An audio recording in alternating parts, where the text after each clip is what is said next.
শিক্ষাঙ্গনে ছাত্রীর উপর নির্যাতনের ঘটনাকে কেন্দ্র করে এখন একটা চাঞ্চল্য ছড়িয়েছে এবং রাজনৈতিক মহলে ইতিমধ্যেই শুরু হয়েছে আলোচনা।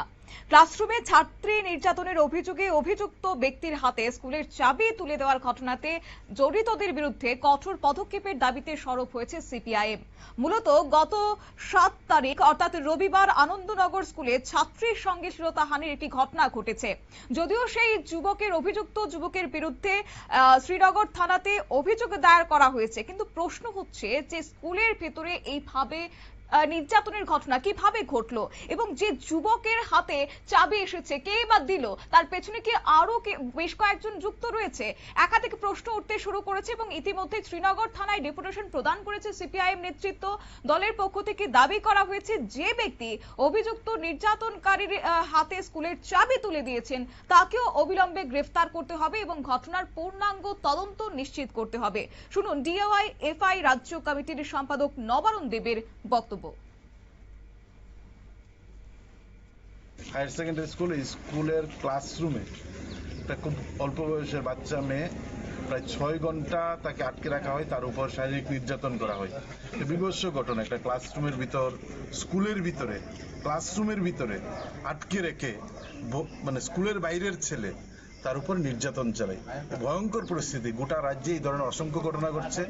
শেষ পর্যন্ত ক্লাসরুমের ভিতরে এই ধরনের ঘটনা সংঘটিত হচ্ছে। স্কুল বন্ধ, সন্ধ্যা পর্যন্ত তালা দিয়ে আটকে রাখা হয়।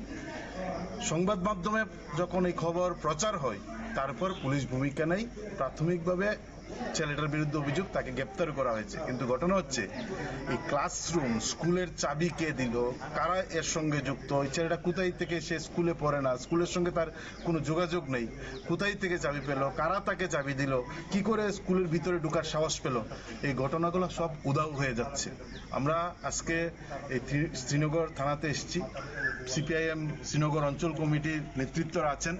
আমরা দাবি করেছি পুলিশ অফিসারের কাছে যে এই শুধুমাত্র এই যে ছেলেটা অভিযুক্ত তার না, সে কি করে স্কুলের চাবি পেল, কি করে সাহস পেল স্কুলে ৬ ঘন্টা ধরে আটকে রাখার, এই যে ঘটনাগুলো, তার পেছনে আরো কে কে যুক্ত আছে, তাদের বিরুদ্ধেও যেন পুলিশ সঠিক তদন্ত করেন, তাদেরও গ্রেপ্তার করেন, তাদেরও এই ঘটনার সঙ্গে যুক্ত অপরাধের আওতায় এনে তাদের বিষয়ে তদন্ত করা হয়। এই দাবি নিয়ে আমরা সিপিআইএম এর পক্ষ থেকে শ্রীনগর থানায় ডেপুটেশনে মিলিত হয়েছি।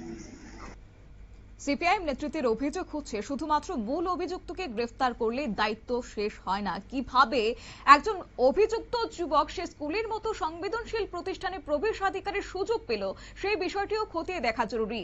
ডেপুটেশন কর্মসূচিতে উপস্থিত দলীয় নেতারা বলেন, শিক্ষা প্রতিষ্ঠানের নিরাপত্তা নিয়ে কোন রকম আপোষ মেনে নেওয়া হবে না। দোষীদের বিরুদ্ধে দৃষ্টান্তমূলক শাস্তি নিশ্চিত করতে হবে এবং প্রশাসনকে দ্রুত পদক্ষেপ নিতে হবে। ডেপুটেশন গ্রহণ করে পুলিশ প্রশাসন বিষয়টি গুরুত্ব সহকারে খতিয়ে দেখার আশ্বাস দিয়েছেন। তবে এখন দেখার বিষয় আগামী দিনে কি পদক্ষেপ নেওয়া হয়। নিয়ে নিচ্ছি ছোট্ট একটি বিজ্ঞাপন বিরতি, সঙ্গে থাকুন।